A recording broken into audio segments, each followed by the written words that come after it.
toutes, bonjour à tous, je suis Jérôme de la chaîne YouTube Lumitrail. Je suis content de vous retrouver dans cette nouvelle vidéo pour vous présenter ma toute dernière acquisition, les Socony Peregrine 10ST. J'aborderai dans cette vidéo 3 blocs, donc la présentation générale de ce modèle, les caractéristiques techniques et ensuite ses points forts, ses points faibles et je finirai par une petite synthèse personnelle. Avant toute chose, une petite vidéo dynamique sur les Socony. C'est parti!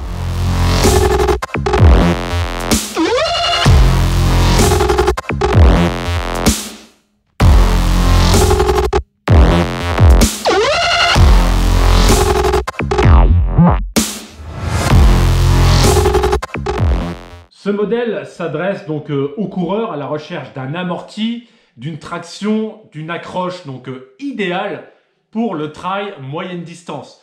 Pour ma part, j'ai pu les tester vraiment sur le terrain, sur le 72 km de l'Infernal des Vosges, il y a une semaine. Pour toutes celles et ceux qui n'ont pas encore vu ma vidéo, je l'affiche directement ici et je vous invite donc à la regarder. Vous retrouverez 3 déclinaisons possibles sur le modèle Peregrine. Donc moi, je possède le modèle Peregrine 10ST. Donc pourquoi ST? Acronyme stabilité. La marque Socony a sorti le modèle 10ST parce que les crampons sont de 8 mm. Donc, je ne vous cache pas, grosse accroche qui pourrait ressembler familièrement à une Speedcross 5. Mais encore plus de mordant sur ce modèle-là. Le deuxième modèle, et je remercie mon pote Cédric de la chaîne YouTube Marsutrail. Je vous invite à vous abonner et aussi à regarder ses aventures. Donc lui possède les Peregrine 10 avec des crampons de 5 mm, un modèle un peu plus adapté et polyvalent sur route et sur sentier. Le troisième modèle qu'on peut retrouver, c'est le modèle GTX avec une membrane Gore-Tex à l'intérieur et donc qui rend la chaussure imperméable. Concernant ses caractéristiques, donc le modèle homme, il est à 320 grammes et le modèle femme, si je ne me trompe pas, il est à 280 grammes. Le prix moyen constaté sur internet, vous pouvez retrouver la chaussure à 135 €. En ce moment, pas de placement de produit, je ne bosse pas pour Iron, on a bien compris, ça se saurait, sinon on retrouve ce modèle-là à 98 €.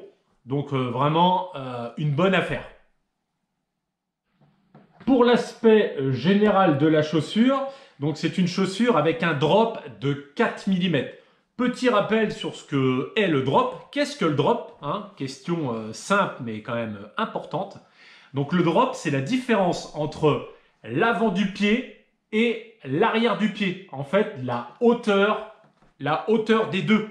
Donc effectivement, si on prend l'exemple d'une chaussure de femme talon aiguille, donc là vous avez un drop de dingue.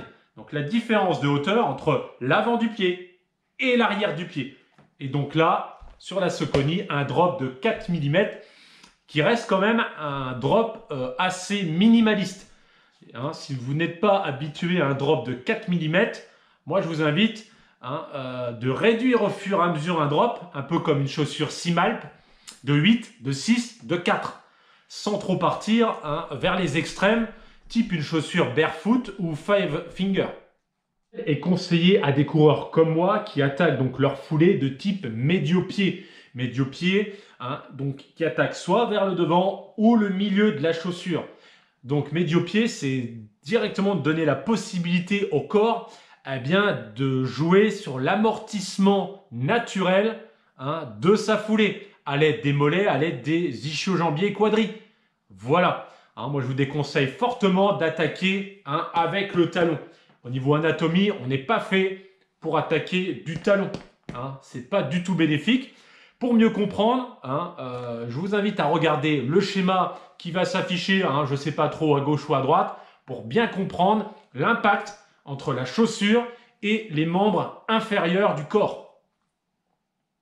Pour synthétiser ce schéma, vous avez vu que l'onde de choc est absorbée par les mollets et les cuisses, ce qui vraiment amène à une forte économie d'énergie et également un gain de relance dans sa foulée.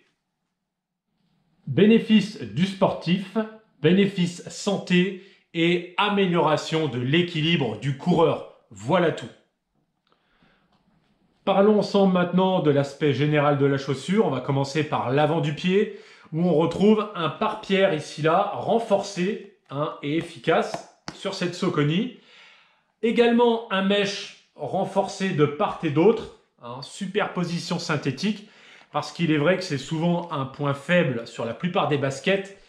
Et souvent, ça se découpe sur les côtés du mesh et c'est vraiment pénible. On a tous connu ça sur nos différents modèles de chaussures.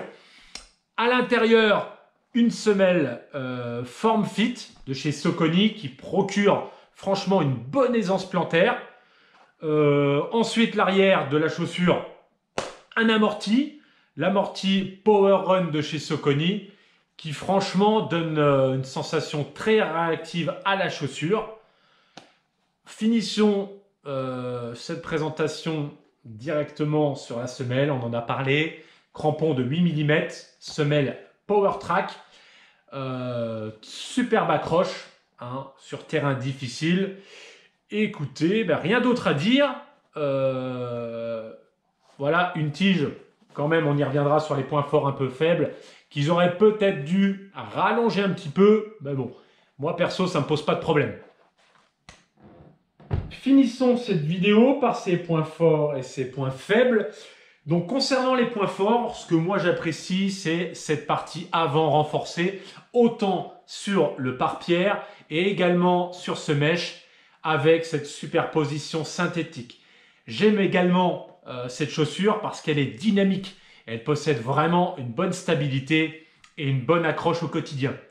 En termes de points faibles, ce que moi j'ai retenu, peut-être, ça peut gêner, ne pas gêner, moi ça ne l'est pas, c'est cette languette qui est vraiment un peu courte sur le devant du pied. Et également, cette chaussure est un modèle qui est serré sur l'avant, qui peut ne pas convenir pour les personnes qui ont un pied quand même assez large. Donc voilà, c'est tout. S'il faudrait donner 3 éléments pour terminer cette vidéo et cette présentation, eh bien l'amorti, le dynamisme et la stabilité. Voilà, 3 points à mon sens importants. Et le pourquoi, moi j'ai choisi ce modèle Saucony Peregrine 10 ST. Et bien sur ce, merci d'avoir regardé cette vidéo. Je vous invite également à vous abonner. N'hésitez pas à cliquer sur la cloche pour ne pas louper les prochaines vidéos qui vont suivre. En sachant que la prochaine sortira dans à peu près 2-3 jours sur une toute nouvelle box running. Découverte ensemble de type unboxing, la box D+. Sur ce, prenez soin de vous, gardez le focus et à très vite. Salut!